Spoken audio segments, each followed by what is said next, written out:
इस बार की बारिश तो हमें मरवा के छोड़ेगी। बारिश की वजह से कोई चाय पीने नहीं आ रहा, 2 दिनों से कोई कमाई नहीं हो रहा। घर कैसे चलाऊंगा? हमारा तो रोज का कमाई से घर चलता है। राम चाय की दुकान से कुछ पैसा कमाता था, जिससे उसका घर चलाना बहुत ही मुश्किल होता था। राम के घर में उसकी पत्नी लक्ष्मी और 5 साल की बेटी पिंकी थी, और ऊपर से लक्ष्मी गर्भवती थी। दुकान में और नहीं रह पाऊंगा, पानी भर रहा है। घर की क्या हालत होगा कौन जाने। राम घर के लिए निकल जाता है और रास्ते में वो सुनता है कि बाढ़ आने वाला है। सरकार ने सभी को सुरक्षित जगह पे जाने के लिए घोषणा कर दिया है। ये सुनते ही राम किसी तरह घर आता है और बोलता है, लक्ष्मी, लक्ष्मी कहाँ हो?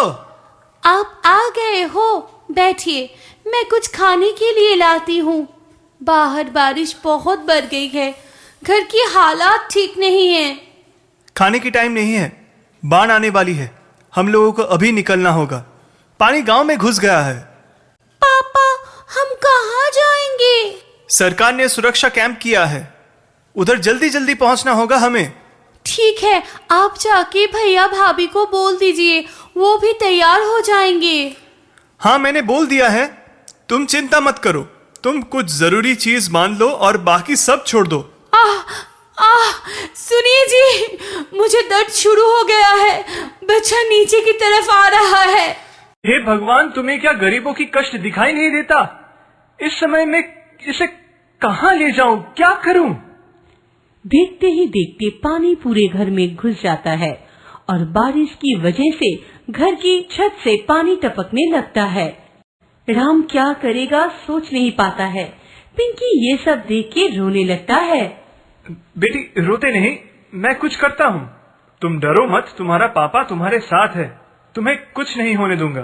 सुनिए ना, आप जाके भैया भाभी को बुलाइए, शायद वो कुछ मदद कर पाएंगे। हाँ ठीक है, मैं जाता हूँ। पिंकी बेटी, तुम माँ के पास रहो, कहीं जाना मत। भैया, भैया कहाँ हो? हाँ राम, हमने सब कुछ ले लिया है, तुम जल्दी करो, टाइम नहीं है। पानी घर के अंदर घुस गई है, सब कुछ डूबने वाली है। पिंकी और लक्ष्मी किधर है? भैया, बड़ी मुसीबत आ गई है, लक्ष्मी को दर्द शुरू हो गया है। आप लोग जल्दी चलिए, मैं क्या करूँ कुछ समझ नहीं आ रहा है। सुनील और उसकी पत्नी राखी बहुत ही अच्छे दिल की थी, जिस वजह से ये सुनते ही वो दोनों घर आ गए। अरे लक्ष्मी, ये क्या हाल है तेरा? थोड़ा सब्र कर, हम लोग कुछ करते हैं। भाभी, मुझसे और रहा नहीं जा रहा है, दर्द बहुत ही ज्यादा हो रही है। तुम चिंता मत करो, सब ठीक हो जाएगा, तुम डरो मत, वरना तुम्हारा बच्चा भी डर जाएगा। ये ठीक नहीं है। भैया, इसे सुलाने के लिए कुछ चाहिए, पानी तो कमर तक आ गई है। हाँ, इस चौकी पे लेटा दो और तुम जरा लक्ष्मी का ख्याल रखो। मैं आसपास जाके देखता हूँ कोई मदद मिलता है कि नहीं। हाँ चलो राम, मैं भी तुम्हारे साथ चलता हूँ, बाहर कोई मदद मिल जाए तो अच्छा ही होगा। राम पिंकी को कांधे पे बिठाकर धीरे धीरे बाहर जाता है। पूरा गांव बह गया था, सभी अपने अपने सामान लेकर सुरक्षा कैंप में चला गया था। अंदर लक्ष्मी दर्द से चीख रही थी, हालात हाथ से निकल रहा था, सभी परेशान हो गए थे, दूर दूर तक कोई भी नहीं था। हे भगवान, हम गरीबों को तकलीफ देने में तुम्हें इतना मजा आता है ना, इसलिए तुम ऊपर बैठ के सब देख रहे हो और हमें मदद भी नहीं करोगे। पापा, आप जाके देखिए ना, माँ की हालात कैसी है। मैं इस पेड़ की डालियों में बैठी हुई हूँ। राम, मैं थोड़ी दूर जाके देखता हूँ कोई बाहर राहत कार्य मिलता है या नहीं। ये बोलकर सुनील भी पानी में तैरते हुए मदद के लिए चला जाता है और राम पिंकी को आके एक पेड़ की डालियों में बिठा के अंदर जाता है। भगवान बचाओ मुझे, और रहा नहीं जाता। रोती हुई लक्ष्मी की नजर राम की तरफ पड़ता है और वो देखती है कि राम अकेला है, उसकी बेटी पिंकी उसके साथ नहीं है। वो चौंक जाती है और बोलती है, आप यहाँ? पिंकी किधर है? वो बाहर एक पेड़ के डाली में बैठी हुई है, तुम चिंता मत करो, बाहर किसी का कोई निशान नहीं है। राखी, लक्ष्मी की हालत कैसी है? भैया, ज्यादा देर तक नहीं रह पाएगी, कुछ तो करना पड़ेगा, ऐसे नहीं छोड़ सकते। अंदर सब बात कर रहे थे, तभी पानी का एक तेज बहाव आया, जिससे पिंकी जिस पेड़ में बैठा हुआ था वो पेड़ टूट गया और पिंकी गिर गई और पानी के तेज बहाव में डूबने लगी। पापा, पापा बचाओ, बचाओ मुझे, मैं डूब रही हूँ। 5 साल की छोटी सी पिंकी पहले ही डरी हुई थी, उसको तैरना भी नहीं आती थी। पानी की तेज बहाव उसको अपने साथ डुबा कर ले जा रही थी। राम को संदेशा आने से पहले ही पिंकी डूब गई थी। राम चाहकर भी उसे बचा नहीं पाया। पिंकी, पिंकी बेटी, कहाँ हो तुम? कहाँ हो बेटी? लेकिन पिंकी ने कोई जवाब नहीं दिया था।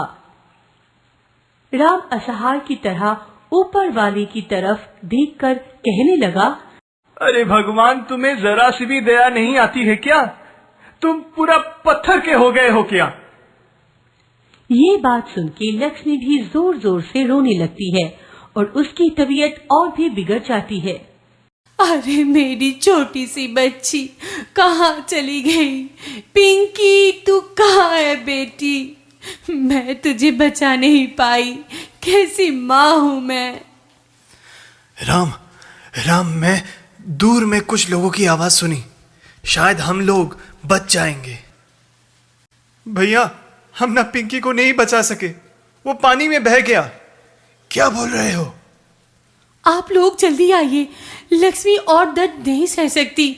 आप लोग चौकी को उठाकर बाहर की तरफ लेकर जाइए।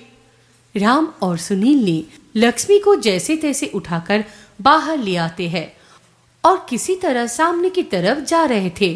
तभी वो लोग रेस्क्यू टीम को देखा। बचाओ, बचाओ, हम इधर हैं, बचाओ। भैया, इधर आइए। रेस्क्यू टीम आके लोगों को बचा लेता है। उसी दौरान लक्ष्मी ने एक नन्हा मुन्ना बेटे को जन्म दिया था। फिर उन लोगों को एक सुरक्षा कैंप में ले गया। बारिश भी धीरे धीरे रुक रही थी। भगवान, इस बारिश में भले ही हम बच गए, पर हमारी पिंकी को तुमने छीन लिया। ये बोलकर लक्ष्मी और राम रोते हैं।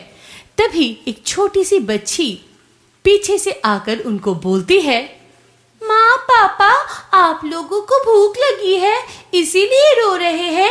ये लीजिए खाना, इस अंकल ने हमें दिया है। मैं तो आप लोगों की इंतजार कर रही थी। ये आवाज सुन के लक्ष्मी और राम पीछे मुड़ के देखे कि पिंकी है। पिंकी को देखकर सब फूट फूट कर रोने लगी। पिंकी को भी राहतकारी ने बचा के इस जगह लाए थे। अपनी बच्ची को जिंदा देखकर वो लोग भगवान की शुक्रिया बोलने लगे। पूरे 1 महीने वो लोग राहत कैंप में रहे। फिर सरकार ने कुछ पैसे दिए थे, जिससे वो लोग के जीवन फिर से शुरू हो गए थे। राम ने अपनी चाय की दुकान को ठीक ठाक कर लिया था और अच्छे से दिन गुजार रहे थे।